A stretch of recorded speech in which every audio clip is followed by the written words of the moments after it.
7 days a week with some of the finest broadcasts you can find anywhere around the globe.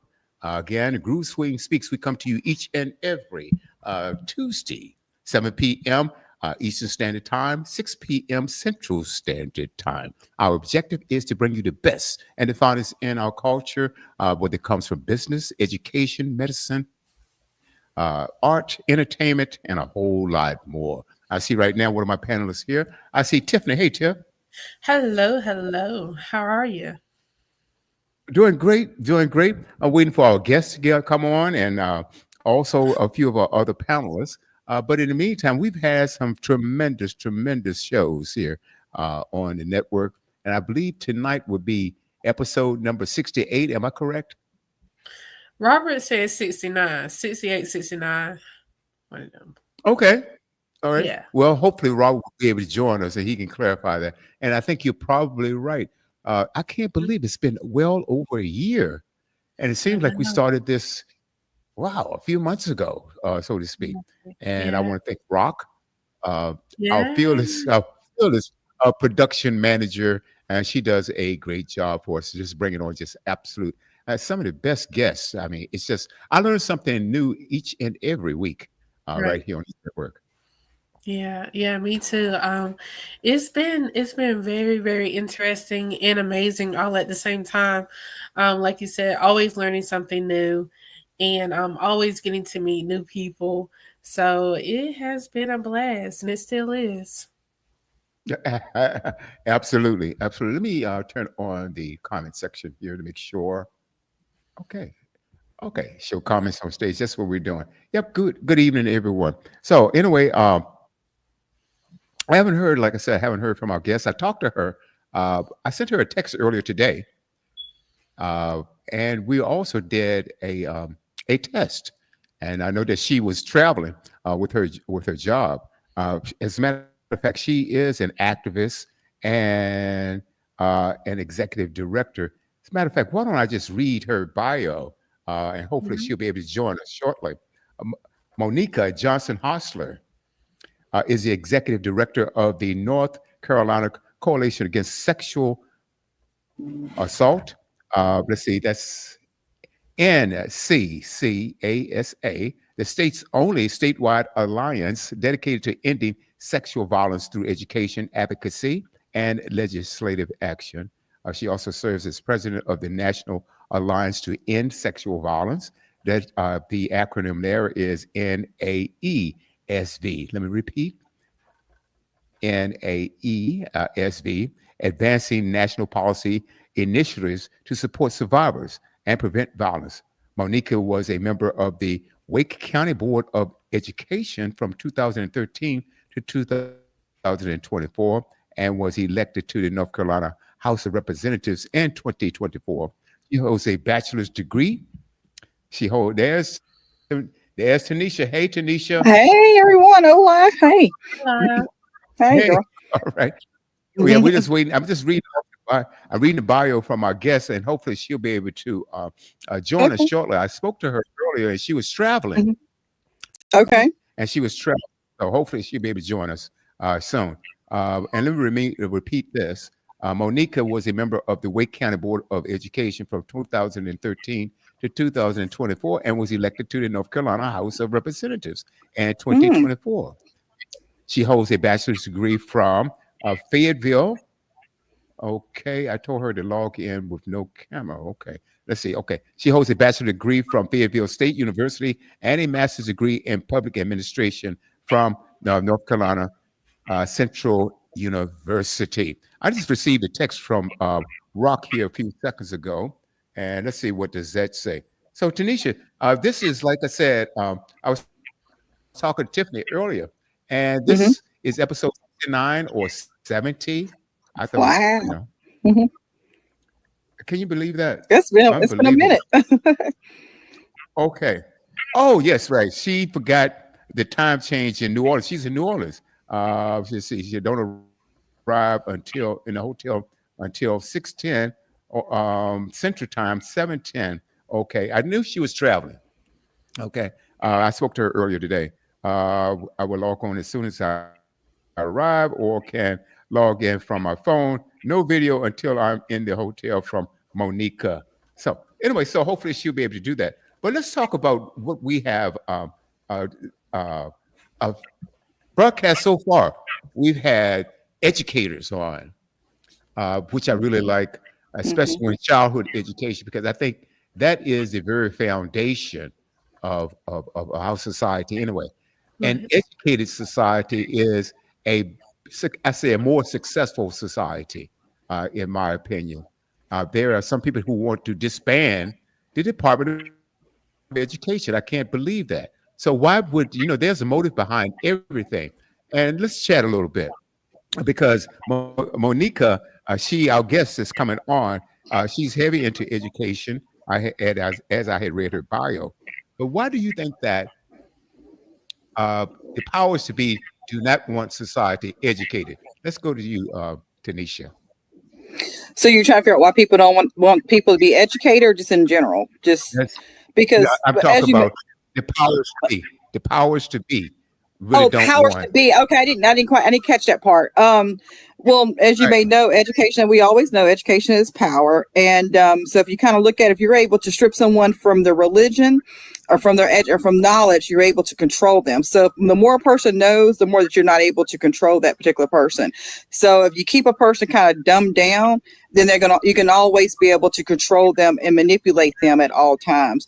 Because the biggest investment a person can have, anybody can have, is an investment within themselves. Instead of investing in hair, nails, or other things like that, it's suitable to invest within yourself.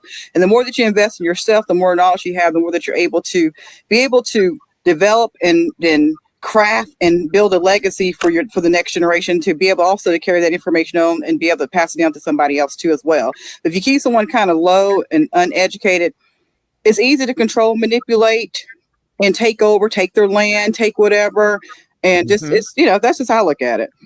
Absolutely. Yeah. And typically, it's easy, like Tanisha well said, Tanisha. It is easy to manipulate and easier to manipulate an uneducated person. Very easy. And I'd like to have your take on that, because this is, to me, I think we all should be concerned about it. I totally agree with what Tanisha has stated. The powers that be, the reason why they want to also take out a lot of the education is because they don't want people to know the truth. You know what I mean? They don't want them to dwell on the past. They say that we're not there anymore. Let's move on to the future. But my thing is, how can you move on to the future if you don't know what happened in the past, so that you don't repeat, what's to come in the future? So I think it's also about just, people are, they want to feel superior. So therefore they will want to make those that are of certain class or divisions or race, what have you, to feel inferior. I think it's all about a certain type of simple-minded complex syndrome that they have. You know what I mean? Like you said, they just want to take over and be in control of everything, which is unfortunate, because the world is not made of just one class of people. It's made of a lot of different people. And it's really amazing to me of how they try to take education out and try to erase education, when we are the ones that came up with a lot of the education. You know what I'm saying? We're the ones that came up with the arithmetic, if you take it all the way back in the ancient days and stuff. And we've come up with a lot of the inventions, you know what I mean? So I think it's just a matter of people having a simple mind. They don't want to share. They don't want to include DEI. They just want to be like one race, and not the human race. They just want to be. They want to be. How can we say? What's the word? Anarchy. That type of thing. They want to do that. So, I mean, that's just my little spill on it. It's no question. I agree with both of you. It's no question about it, because look at the attacks on education. But not only that, and how they bastardized terms like critical race theory.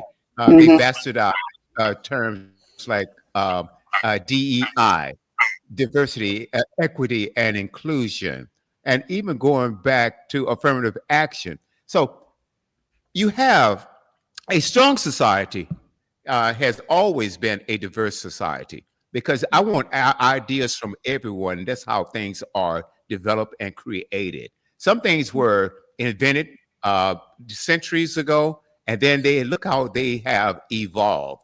I remember growing up, and there was talk about, okay, pretty soon, in the not so distant future, you will be able to see while you're speaking to someone, you'll be able to see it.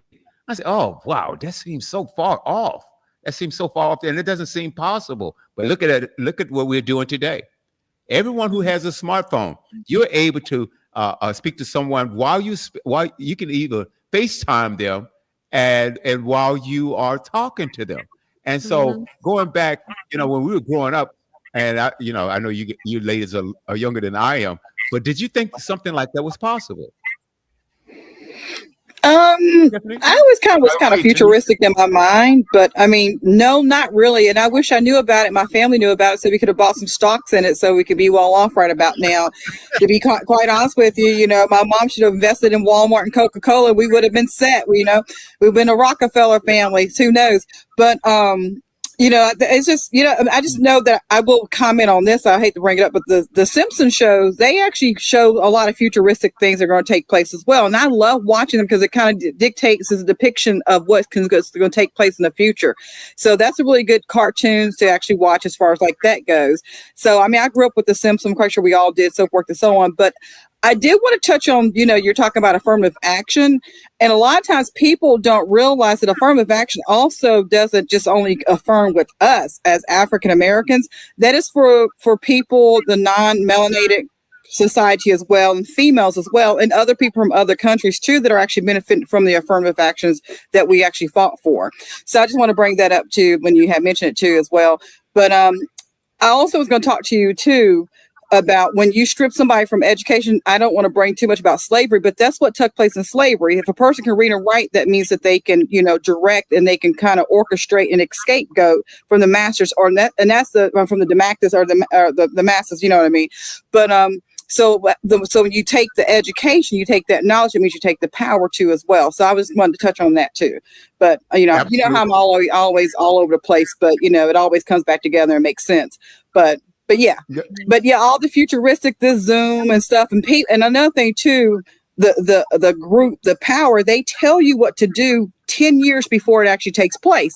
So we knew about Zoom and about all this stuff. Obama's even told us before that we're going to be working from home, that we need to start investing in, remote technology when we just didn't pay attention. We were sleeping. There's a Bible verse that talks about us being asleep too, and we got to be awake and be aware of things too. So that's where knowledge comes in. That's where you have to educate ourselves so you can be aware of what's going to take place in the future, because it's actually written. It's all over here, like she said, in the ancient times, in the Egyptian, the scrolls and things like that, arithmetic, all those things like that. It's written there too as well. Right. So we just have to take heed of it and just be aware of what's going on. That also takes place with educating ourselves and and having knowledge, and not let somebody be able to manipulate us and remove remove the education system so we cannot gain access to it.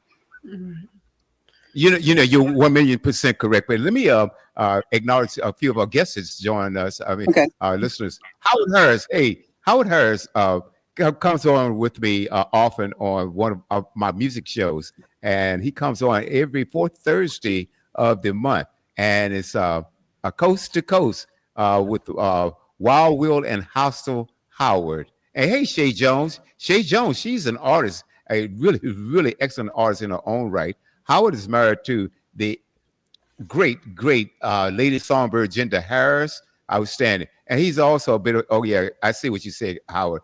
Yes, they had TV when I was growing up. Okay, all right. I grew up post Flintstones. How about that? And you mentioned a cartoon series, The Simpsons, but before that, there was the Jetsons. You guys remember that? The Jetsons. Yeah. So and look at what they had. They had TV monitors then. They could communicate with TV monitors, you know, like the telephone and TV combined. They had flying cars. And pretty soon, as a matter of fact, they're working on those right now. I think there are some prototypes that's out. So those things that we saw in those cartoons, you have to wonder, what did they know that we didn't know? Because some of those things have come to the forefront. Or teleport. Yeah, okay, Howard. Okay. Oh yeah. But anyway, that's funny. But think about this. And I remember growing up and learning our history. And as limited as it was, we did get some history. And it talked about slavery, and it talked about how it was illegal for us to read at that point. And people would get killed if they tried to teach us to read. You know, say like there were white people who wanted us educated. And there are still some right now. I mean, I would say the majority of people out here want a educated society, but it was sometimes detrimental to their life, their health and their life if they were taught us or allowed us to read. And that my question came up as a young man, as a young boy rather. If you are superior to me, what difference does it make that I can read or not, unless you know something that I feel and something that I already know. You know something because if you are better than I am, you're better than I am. Okay, so you give me a book, you take a book, and let's go at it and see who can come up with what. But then if you also go back to our history, and Tiffany, you touched on this a little bit earlier. It was Africans, okay, black people who brought civilization to Europe. Okay, they built the banking system, and Tiffany, something you know very well about architecture, education, astrology. Yeah. Okay, you think about this, and so this is the history that they do not want us to realize and to know. That's why it's important for us as a culture. We need to teach our own. We need to bring out the things that they want hidden. You have to understand, if somebody don't want you to see something, there's a good reason why. Either they're going to be exposed or you will be able to realize who you are. That's why history is so important. Tiffany, you mentioned something about knowing the importance of knowing our history, okay? Because and there's an old saying, I hope I get this right, that if you do not know your history, you're bound to repeat it. Right. And look at the things that we don't repeat it. Going back to the Jim Crow days and things of that nature in that era, we don't want. We won't go back to that. Right. Okay, but there's people who want to do this, and I can't understand how a lot of these people call themselves Christians. Think about that. Tanisha, you are laughing. Why are you laughing?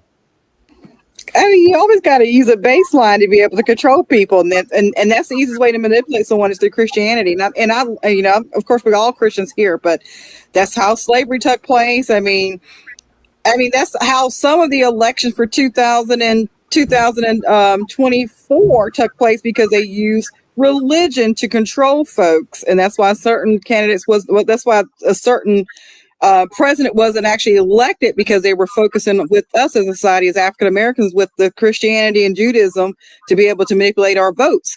So it's sometimes Christianity is often Christianity is always used as a tool to manipulate and control the society as well. And that's the first thing they'll do is say, I'm a Christian, and that's supposed to soften up their hidden agenda. It's a cover up. It's a cover up, in my opinion. So yeah. I couldn't agree with you more. Those two things.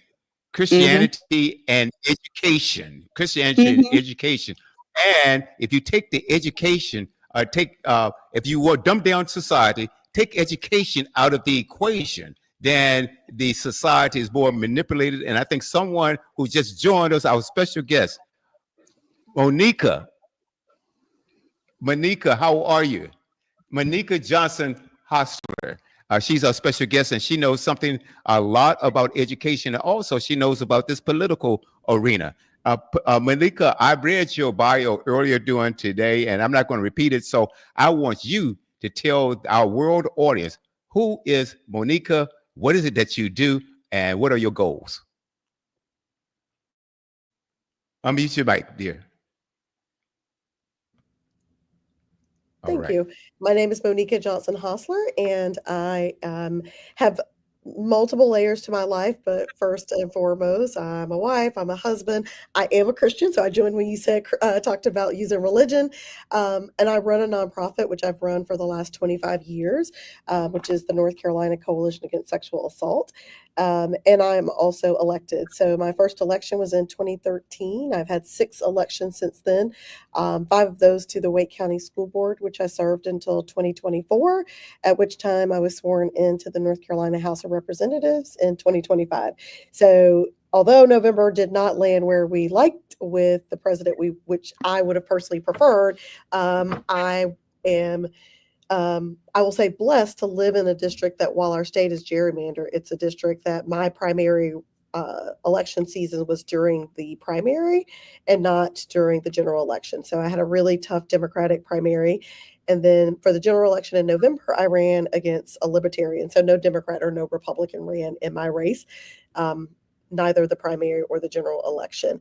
And I tell people all the time, I have multiple goals, but ultimately I can sum those up by saying I believe that all people, especially Black people, have the right to thrive in our society. And I've dedicated my life in multiple ways to ensure that I'm a good contributor of society. And that's both around the most marginalized and the most likely to be harmed in our society.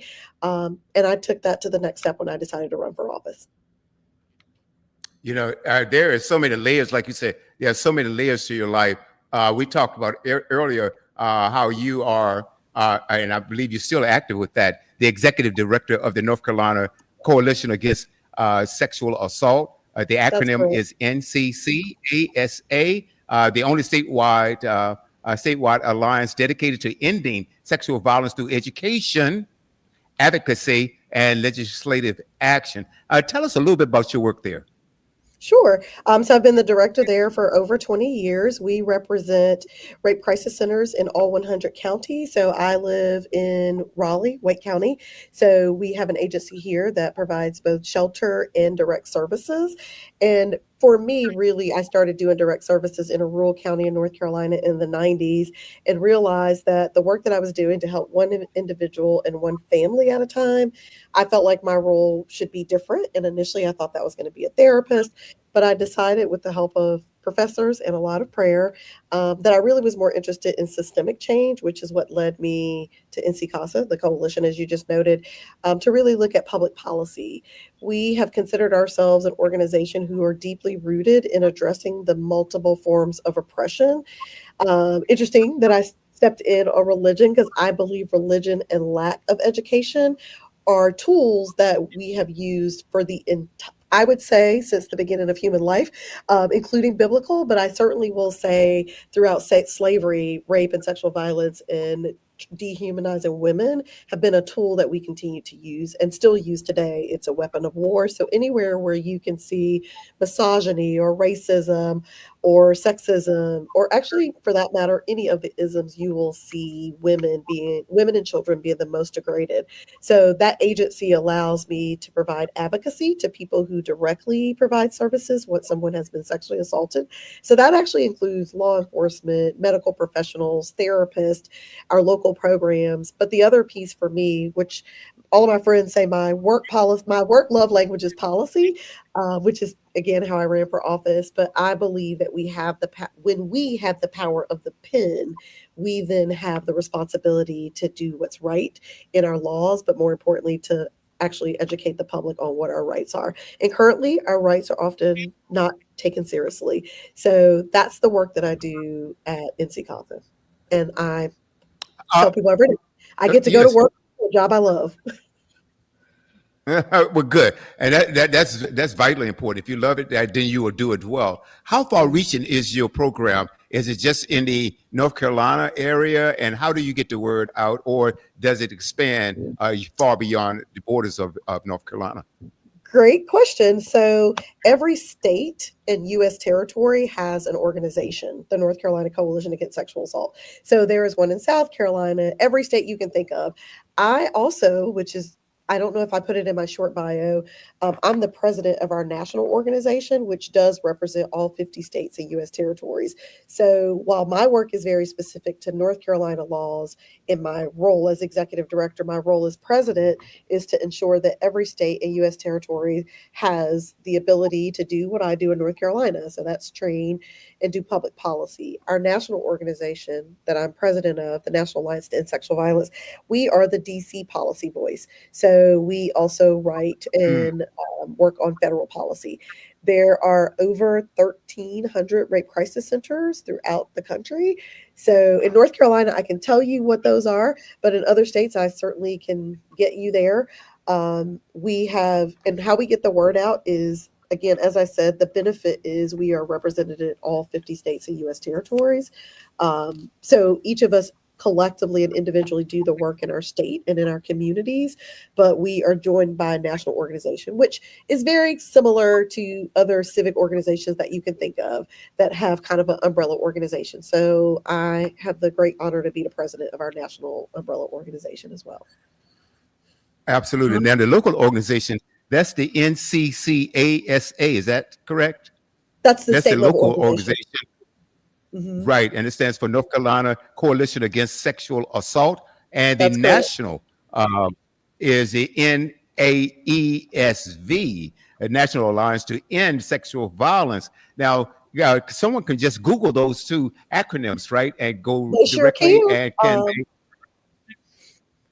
They can. So if they look up www.nccasa.org, nccasa.org is our state, and it actually will list every organization in the state of North Carolina who provide these services.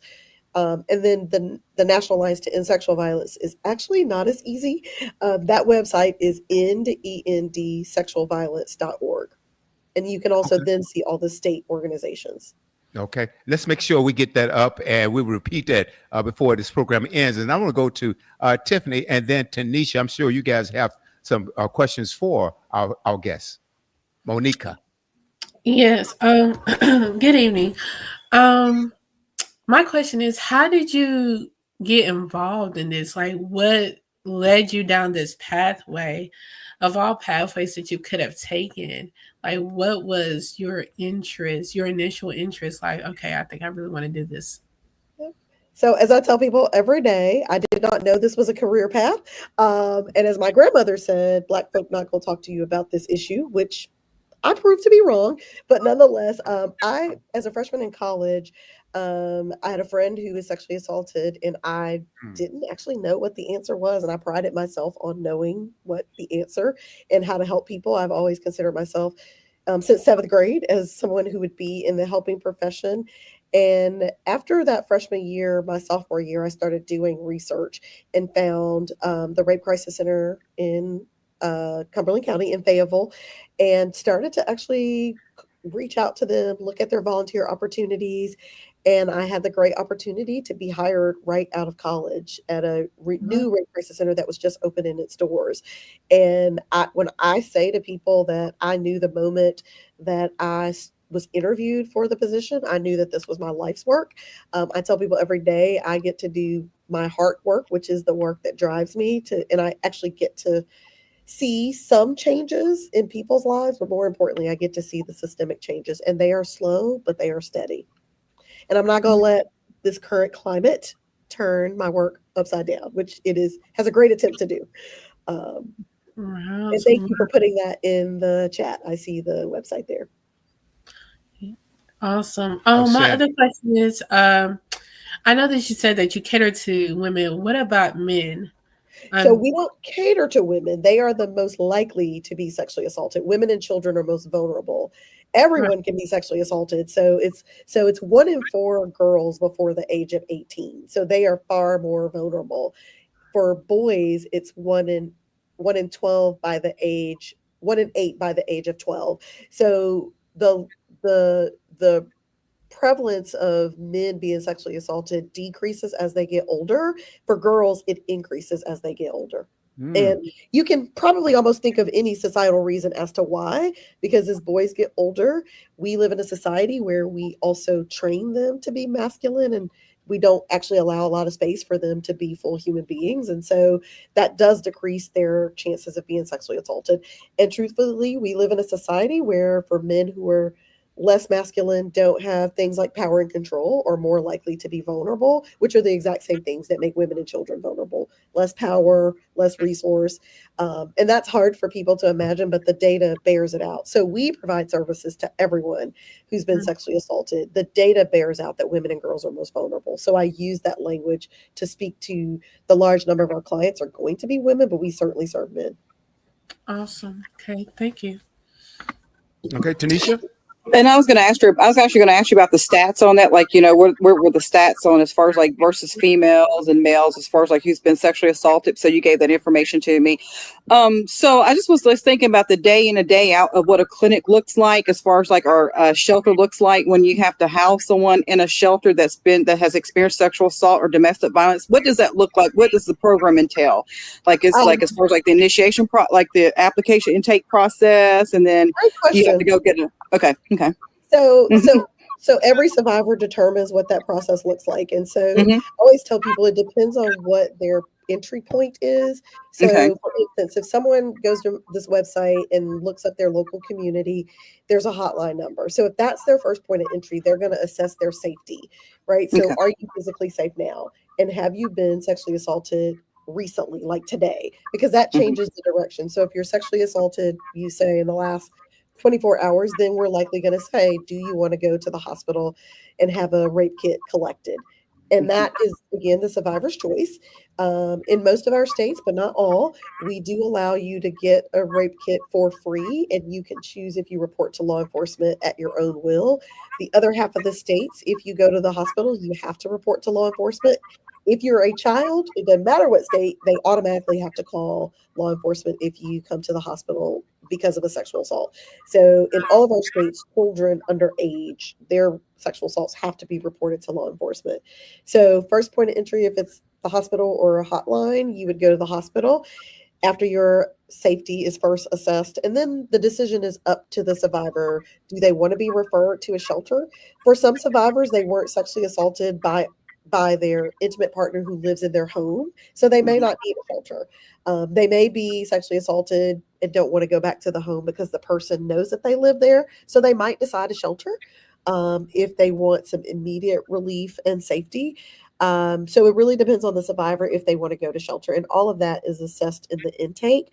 Now, I will tell you, our shelters differ across the country. Some of our shelters for sexual assault survivors for short term offer hotel stays. So a lot of us have contracts with local hotels because they don't intend to stay long term.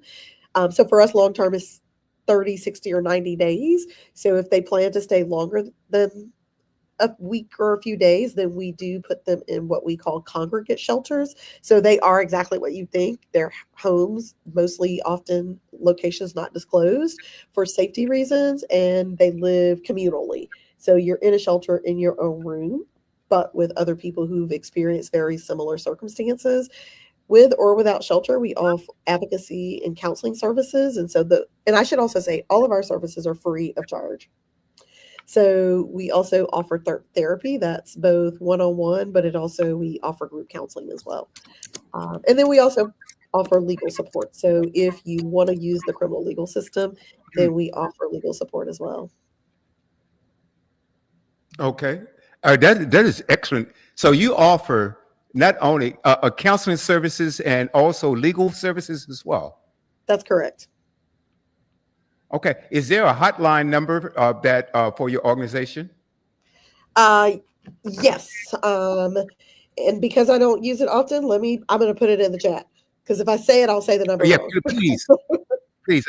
I think that is excellent. Yep. Excellent. And the work that you do, and I know, and you travel quite a bit, I understand. Is that when you go state to state and you're... That's a good question. I do travel quite a bit. So my travel is for multiple different reasons. So I'm in New Orleans this week with minority serving college institutions to talk about how you address campus sexual assault. As you heard me say, that's kind of what led me here. So we're meeting with historically Black colleges, tribal colleges, and minority serving colleges, which are often what we would consider campuses who serve largely Hispanic population. So we're here to talk to them about what are the requirements from the federal government, but then also what are other services that they can provide. Okay, very good. Now, let's talk about you on, okay, there it is, 800. Let's see, that's in the private chat. I'm going to copy sorry that about and that. put that. Okay. Thank you. I'll put that in the chat for comments, right? So the audience can see that. Now, the local organization in North Carolina, how many members do you have in that organization? So we serve Roughly. all 100 counties. So there is a local program that serves, so North Carolina has 100 counties. So there is an agency that serves all 100 counties. So we consider those our core members, but we have members who are law enforcement, therapists, researchers. So we have a couple hundred people who we provide services to through our work. Because again, the only service we provide at my organization is the legal service. All other services happen in your direct community. Now, your legal services, is that free to the victims? It's free to the, it's free to the victims. Wow. You know, the thing about it is, I think that I applaud the work that you do. It's just a matter of getting the information out, and people, they need to know about you. And so I'm going to encourage the audience out here. Please share this broadcast with your friends, okay? And if you like what we do, you like the work that we do, hey, drop a like and a comment on Facebook. We're on LinkedIn. We're on YouTube.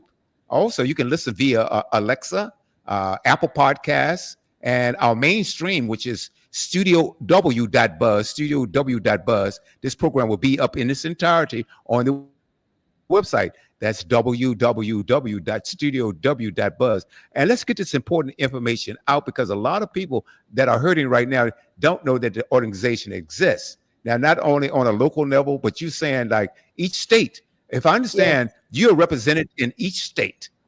That's correct. In the United States. That's correct. Folks, look, we need to get this work out because it's so important.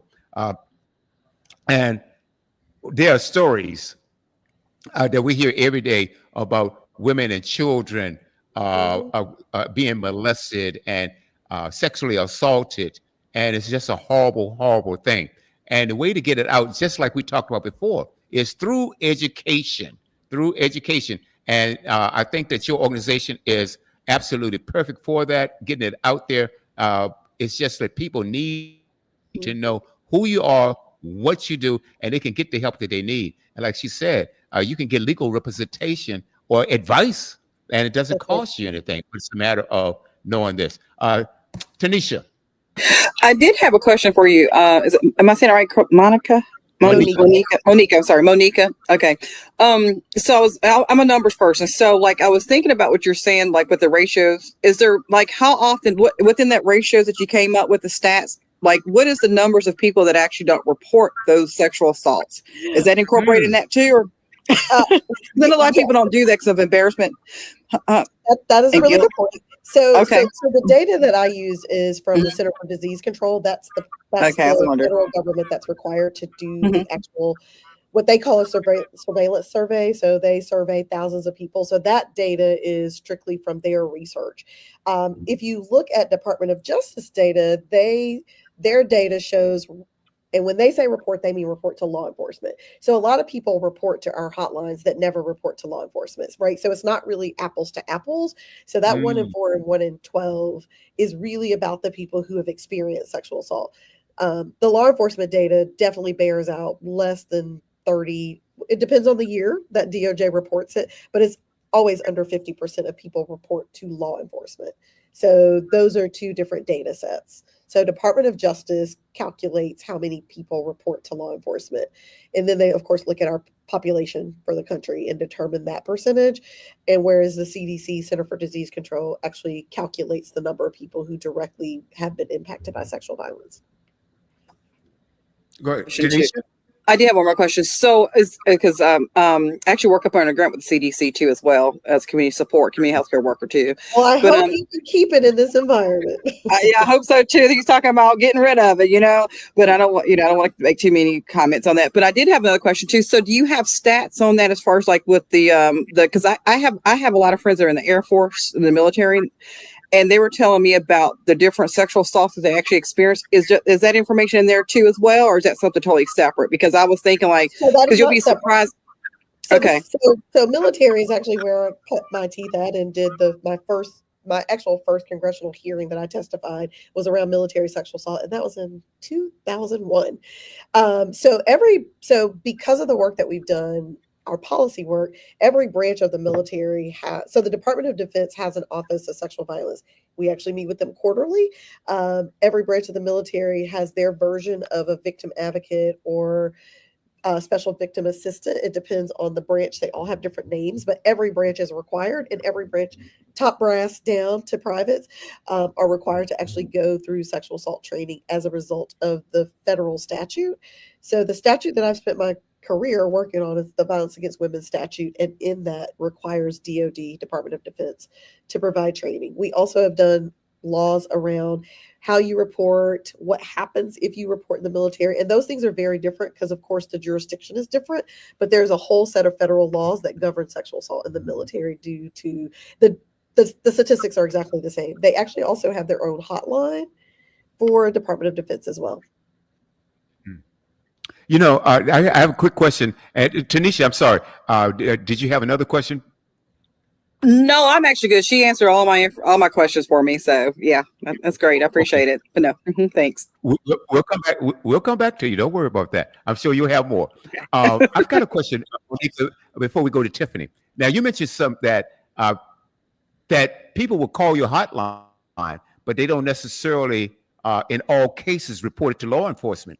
Are you obligated to report it to law enforcement yourself, or are there privacy laws that prohibit you from reporting to law enforcement? Well, our organizations are individual organizations that they are funded as nonprofits who do private confidential services. So no, they are not required. The only way anyone in this state is required to report anything is if they're children or if they say that they're going to harm themselves. So there is a set of laws that actually dictate all of us in this country, including you, that so they're called mandatory reporting laws, and no one is exempt from those. So if a child tells you that they've been harmed, we all actually are legally obligated in the U.S. to report it to law enforcement or child protective services. So we are not exempt from that because that is the law for every citizen. The second piece of that is if someone says that they're going to harm themselves, that also is required. So if someone says that they are going to commit suicide, not that they're thinking about it, that's very different. We do a suicide assessment. But if they are going to commit suicide or have suicidal ideations, then we do report and refer. But so they're not called privacy laws that govern us. They're actually called organizational, and they're state statutes that govern our agencies separately. So similar to an attorney, we have what's called privileged communication. Or a doctor, anyone you can think of who you can go see that has. So doctors would also have to report the same things that we do. Okay. So, let me. Boy, that's an interesting thing. So, if you doctors, are you saying they're obligated to report it? If they're children, we all are obligated if they're children. Okay. Oh wow, Tiffany, what do you have?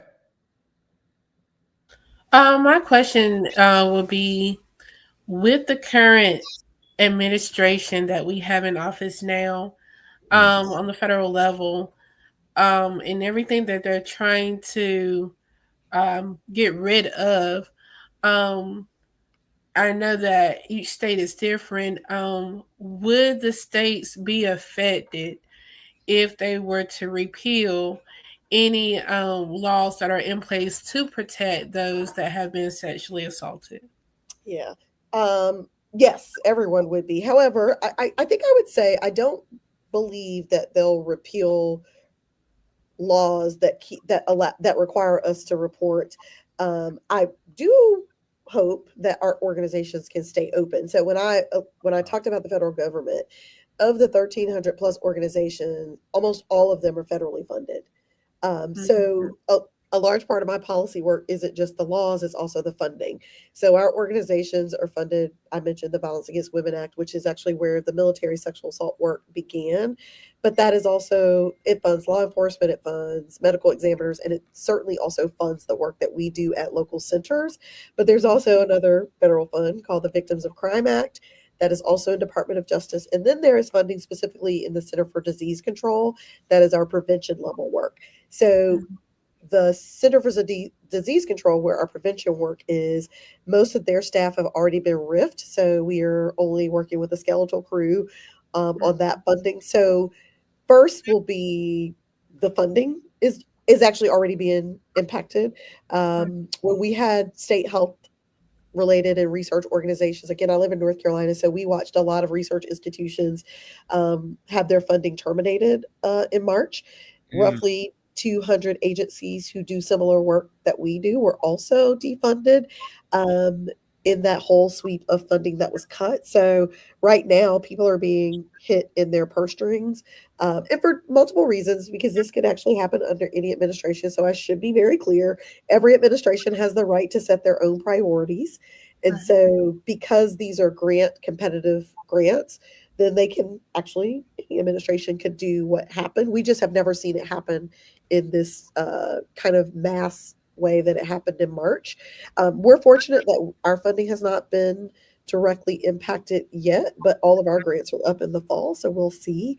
Again, we have every belief that this administration will continue to fund this work in some fashion, or at least that's the documentation that we've received thus far.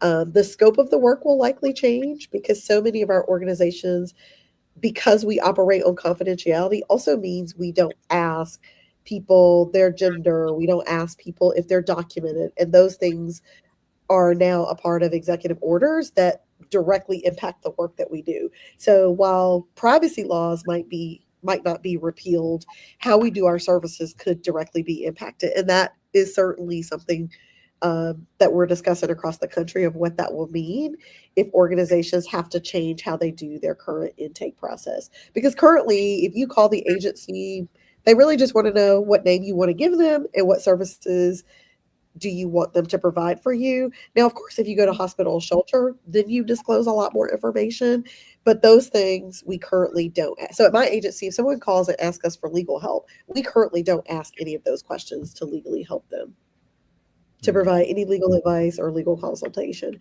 Those things definitely are likely to change when funding is renewed under this administration. So I would say that's going to be the biggest thing that changes is how we do our work. And right now we do that work with saying we serve anyone and everyone without asking identifying information that we might be required to ask. Gotcha. You know, that was a great question, Tiffany, because I was going to ask the same thing about funding and federal funding. And now, when you get I think I heard that you receive your funding from several organizations. Would the Department of Education be one of those?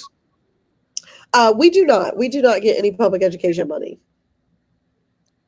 Okay, I understand. And it's a shame because I could see the necessity for a program like this because, again, it could lead someone if they're traumatized from being or by being a sexual victim, how that could lead to them having suicidal thoughts and things of that nature. Which I think that the work that you do is so vitally important because crimes are committed against children and women, and they're men also, but to a greater degree, children and women every day. And so your information is, and your department and what you do, rather, your organizations that you even local and nationally, they're so vitally important. And I don't understand, just like we talked before you came on, we would talk about the various things that's going on now about maybe dismantling the Department of Education, which is absolutely, that would be tragic if that happens. Lots of thoughts on that too. So I will say, so for the Department of Education, they don't fund this work. So for instance, the Department of Health and Human Services, the Federal Department of Health and Human Services is actually where we see a lot of our health education. So they do fund this level of prevention education work because even in our schools, there is a cross section. So Department of Education is required to fund K-12 and college education work, right? So programs that we do are funded through other sources. The other thing that I'll say is in many states like North Carolina, we have state laws that allow us to do health education in our schools. So we have educational programs that are age appropriate. So we start talking about bodily autonomy, good touch and bad touch for our younger students. And in North Carolina, again, we're very fortunate that most of our agencies have great working relationships with their schools. The reason why I ran for the school board, because a part of the data supports that if we can graduate children on cohort, which means by the age of 18, without experiencing any form of trauma, they're more likely to do that. And so sexual assault is one of the highest forms of trauma that directly impact kids, as you said. So not just around suicidal ideation, but it impacts their ability to concentrate, to focus, to show up, especially because for our kids, those things are happening in their home or near their home by people they know. And so we see the direct impact in the school building. And so part of our job is ensuring that educators know the signs. And so even if they don't know if a kid was sexually assaulted, they certainly know the signs of kids being not engaged or showing up very differently. And then they can do the work with their school social workers and school psychologists to determine what has happened. And so I will say all of our schools are structured to address those things once they're identified. But again, back to Tanisha's earlier question, just like adults don't report it, we certainly know children don't. And children don't because children are what we call groomed. So children are told they are cared for by the person who causes them harm. It's often, if not always, a person they know and trust. And so it's often perceived by our younger kids, especially, as this is a way to show affection. So one of the things that a lot of adults don't agree with me on, but I strongly believe that the earlier we talk to our children about bodily autonomy, the more likely they are, and that they have a safe adult. It doesn't have to be a parent. It'd be great if it was, but they should have a safe adult. The more likely our kids are to tell us if they're being harmed or if they're being approached and groomed to be harmed. Oftentimes, when we don't talk about these things, they're cloaked in secrecy, which is why my grandmother said 30 years ago almost when I started this work, is that people wouldn't talk to me about sexual assault. And she wasn't far off, right? That is very true. We still have a lot of secrecy and a shame, as Tanisha said, around these issues. And we see it even more, for me, harmful to our children, because that's who certainly bears the burden of the shame and the guilt and don't often tell. When I started this work in 1996, the first client I had call my hotline was a woman in her 50s. And the only reason she was disclosing that she was sexually assaulted as a child is because her now 20-year-old daughter was being sexually assaulted by someone she knew. And her guilt that she carried all her roughly since she was 8 to 12. And that still sticks with me. That's why I remember exactly how old she was when she told me she experienced the first sexual assault of her life. She hid those things and so didn't feel equipped to talk to her 20-year-old who disclosed to her. And so a large part of my helping her, the first thing she called for was not counseling, not a place to stay, but how does she talk to her daughter who disclosed it? And then, of course, much later, we then worked on how do we get her the support she needed for carrying that level of shame and guilt for almost 40 years. And that's still a reality. Wow. That was in 1996 when I took my first call, and we can pick up the phone at any hotline, and that's still unfortunately true today. You know, I believe that. Now, do you, you and the other ambassadors or members of your organization, do you go out to the campuses, whether it's grade school, middle school, high school, or whatever it is, and colleges, and give workshops and seminars? We absolutely do. That's both for the educator, but also, again, age appropriate for the children. But so we do it for both. So I'm here in New Orleans this week with college campuses to talk about what does those supportive services look like on their campus. And then what are the laws that govern college campuses when sexual assault happened on their college campus. Now that is governed by Department of Education. So if someone is sexually assaulted on a education entity campus, so that's K-12 or college, then they have a set of laws that govern their reporting process, but also their what we would call adjudication process or hearing process. So those things are governed. That the policy is governed by Department of Education, not the funding, but the policy is governed by Department of Education.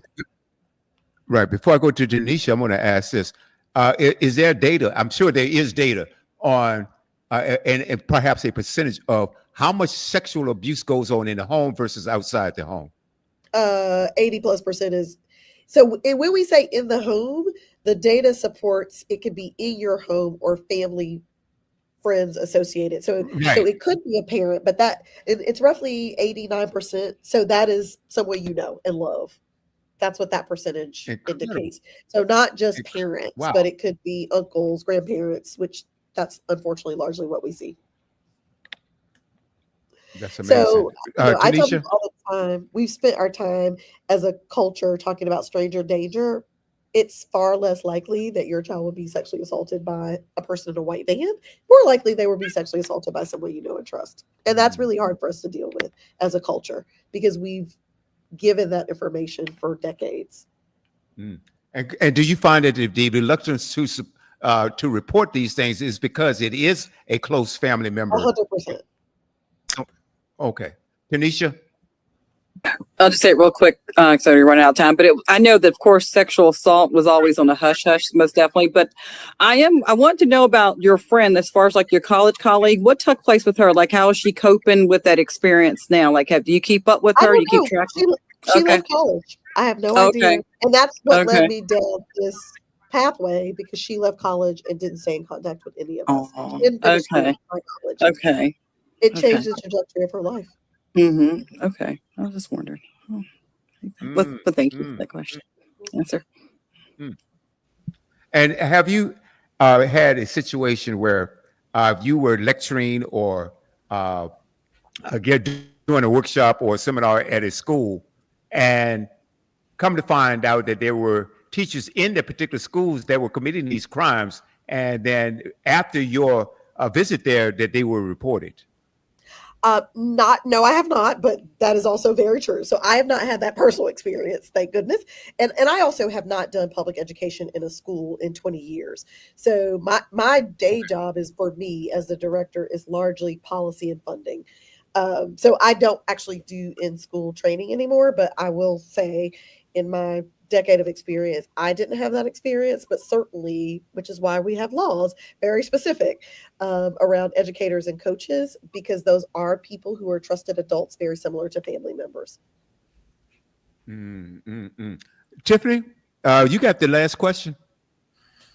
I'm good. I don't have any other questions. I just want to say thank you for taking the time out of your busy schedule, especially with the time zone change there. I know that can be a little I hectic. felt horrible. And I don't know if you heard my clock going off at 6:50.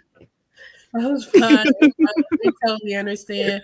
But we want to say thank you so much for coming out and sharing this vital information. And hopefully we can get you to come back and join us again. Absolutely. Thank you. My pleasure. And thank you for letting me talk about something that's very near and dear. And as you can tell, I'm extremely passionate about, and especially for our communities, because again, these things are still hush hush and taboo. And again, as I said, started with, my goal is that we live in a society where everyone can thrive. And we can't do that when we are burdened with shame and guilt for something that wasn't our fault. And so for me, a That's large right. part of this is, how do we ensure people get what they need so that they can be their best selves? Mm. I Awesome. want to thank you again. That's that hotline number is 1-800-656-HOPE. 1-800-656-HOPE. 1-800-656-HOPE. And I want to echo what Tiffany said, and we hope that you can come back.